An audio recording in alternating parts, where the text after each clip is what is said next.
Having gone through the program, I realized that the Governors Forum has done a fantastic job in scheduling everything that will be covered, because they're the fundamentals of what an incoming or a current governor needs to know in order to be effective in their job. I've therefore decided to deal with a simple issue, but an issue that is personal to each of you as governors, an issue that you have control of, and it's not about what anybody else does, but about what you do. And in doing that, I have chosen to ask a few questions. And I start with a question of you saying to yourself, who am I? How did I choose to take on this assignment?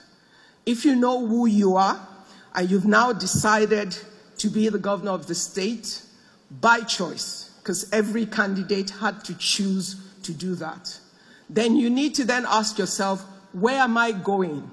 What is the goal for which I chose this assignment? And in choosing to do this, what is the value that I've set out to deliver to my people? And when you're done trying to answer those questions honestly, I always say to thyself, be true.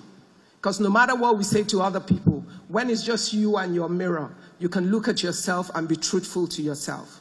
But it's important that we have a sense of who we are, because in the journey of leadership, especially in Nigeria, psychophancy is very real. The pressure and of your society, of people around you, can change the fundamentals of who you are if you do not continue to remind yourself of who you are or why you took the job in the first place. And soon enough, you become something else other than who you were when you got started. So it's important for you to actually write it down, stick it up around yourself, and remind yourself often, this is who I am. This is why I took this job. And there are people whose lives depend on me. Because at the end of the day, it doesn't matter what help anybody gives us.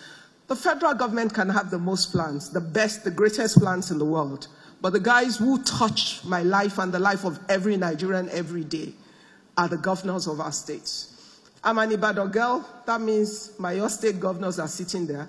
I'm married to an Ondo man. My Ondo governor is sitting there. But the most important governor to me in this room is the governor of Lagos State. Why? I live in Lagos. All my businesses are in Lagos.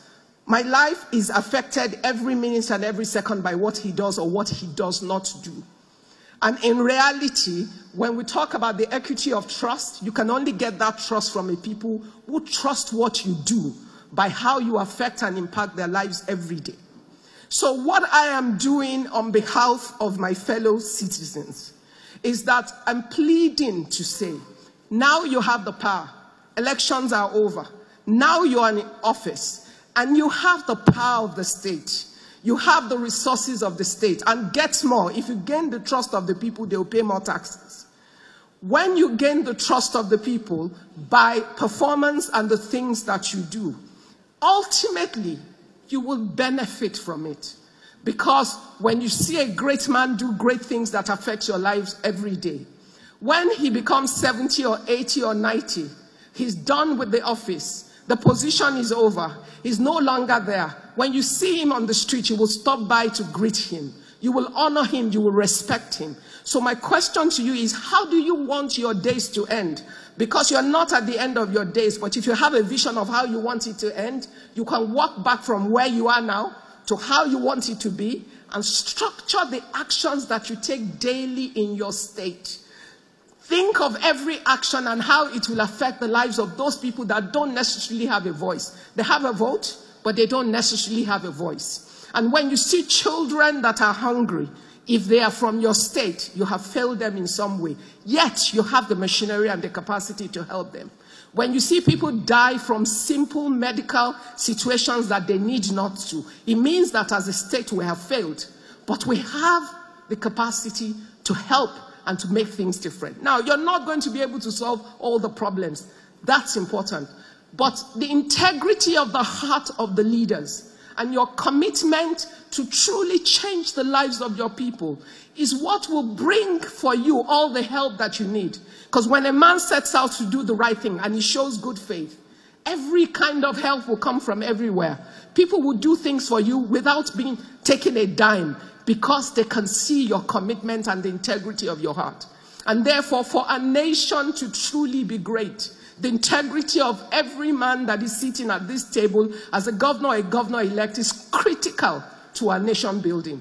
You need to own your own vision for your life. You need to decide what you want your legacy to be. And you have the opportunity from this moment to build that legacy by the things you do every day. There will be people that will seek to derail you. But by being confident of who you are and making the decision that I will live true to how I was brought up, to my values, to what is right for my country, to what is right for my people, that I want to be able to walk freely amongst my people, even when I'm done and I'm old and tired.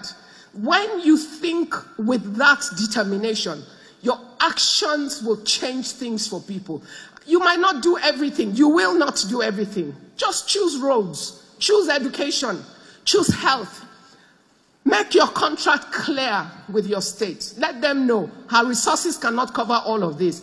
These are the only things I will do in the next 4 years, and deliver on those things. Once you're clear and your people understand, they will stand by you and defend you in the day of trouble. And at the end of the day, you will get much more than any money that anybody can pay you. Let me just share a few little things as I finish. Something that Gandhi said, but that has impacted me very much. In this position, it's generally assumed there's opportunity for wealth. But if you want to build our nation and do it right and use the office that you have and use it right, you will be guided by not building wealth without work. You will get what you deserve as your pay for the office, but you will get much more than that from your citizens because you have done them right. Don't seek for pleasure without a conscience. Because in seeking pleasure without conscience, there will be traps set for you every day around you that will derail you from your goal. Which is why it's important that you know who you are, why you're there, why you set out to do this, and you must stick to that which is right to do. Don't seek for knowledge without character. A man that does not have character does not deserve to be leading any part of our value chain of leadership in this country. But if you're there, seek to be the example for the people that will serve under you in your government and the people of your state. Ultimately, there is so much joy in seeing the accomplishment of that which you set out to do, and in seeing lives that are fulfilled because of that which you have done. Don't seek for commerce without morality. In building the economy of your state, make sure that you can ensure that there's transparency and things work, and there's accountability, so people can see what you do every day. And even when mischief makers appear to try to turn that which you've done upside down, there would be ordinary citizens that will rise up to defend you based on how they have interacted with you and seen that which you have done. And as I finish, please don't seek for politics without principle. You know, people ask us every day, why aren't you in this party and all of that party or the other? Why aren't you joining in politics? Let's be honest. We do not have politics of ideology in our country so far. We have politics of people. And if you want the right people to gather and give us the critical mass that we need to build our nation, you are the next generation of leaders that can ensure that we begin to set the template and the agenda for a great nation to be great. It hurts me. It breaks my heart every time you're talking to people outside of this country and they open their mouth and talk about this nation that you know that within it is everything that it needs. We have all the human minds that we need to build a great nation. God has worked abundantly with resources. Some of your states are richer than others, but guess what? It's not even so much about how rich you are. It's how well you apply the resources that you have sincerely to the needs of your people. Even as you do that, ordinary citizens will help you to think through. You don't have all the answers, but you have humans around you that can support you. And they don't have to come from your state.